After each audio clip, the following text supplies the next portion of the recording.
நீங்கள் பார்த்துக் கொண்டிருப்பது நியூஸ் 21 செய்திகள். தமிழ்நாடு செய்திகளை உடனுக்குடன் தெரிந்து கொள்ள நியூஸ் 21 செய்திகளை பாருங்கள். உண்மை, உழைப்பு, உயர்வு. சாலை பாதுகாப்பு மாதத்தினையொட்டி மாவட்ட காவல் அலுவலகத்தில் இருந்து விழுப்புரம் ரயில் நிலையம் வரை சாலை பாதுகாப்பு விழிப்புணர்வு பேரணி நடத்தப்பட்டது. விழிப்புணர்வு பேரணியை மாவட்ட காவல் கண்காணிப்பாளர் ப. சரவணன் தலைமையில் கொடியசைத்து துவங்கி வைத்தார். சாலை பாதுகாப்பு விழிப்புணர்வு பேரணியில் சுமார் 70க்கும் மேற்பட்ட காவலர்கள் மற்றும் 80க்கும் மேற்பட்ட பொதுமக்கள் பேரணியில் பங்கேற்றனர். சாலை பாதுகாப்பு விழிப்புணர்வு பேரணி விழுப்புரம் மாவட்ட காவல் அலுவலகத்தில் துவங்கி பிரதான சாலையான சிக்னல் வழியாக சென்று காந்தி சாலை வழியாக விழுப்புரம் ரயில் நிலையத்தில் முடிக்கப்பட்டது.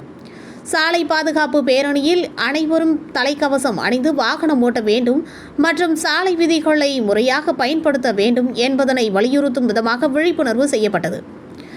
இந்நிகழ்வில் உதவி காவல் கண்காணிப்பாளர் ரவீந்திரகுமார் குப்தா, அரகண்டநல்லூர் காவல் நிலைய ஆய்வாளர் ஷாகுல் அமீத், நகர காவல் நிலைய ஆய்வாளர் சித்ரா, மேற்கு காவல் நிலைய ஆய்வாளர் கல்பனா, விழுப்புரம் போக்குவரத்து காவல் நிலைய ஆய்வாளர் வசந்த், உதவி ஆய்வாளர் குமாரராஜா, விஜயரங்கன் மற்றும் மோட்டார் வாகன ஆய்வாளர் கோவிந்தராஜ் ஆகியோர் கலந்து கொண்டனர்.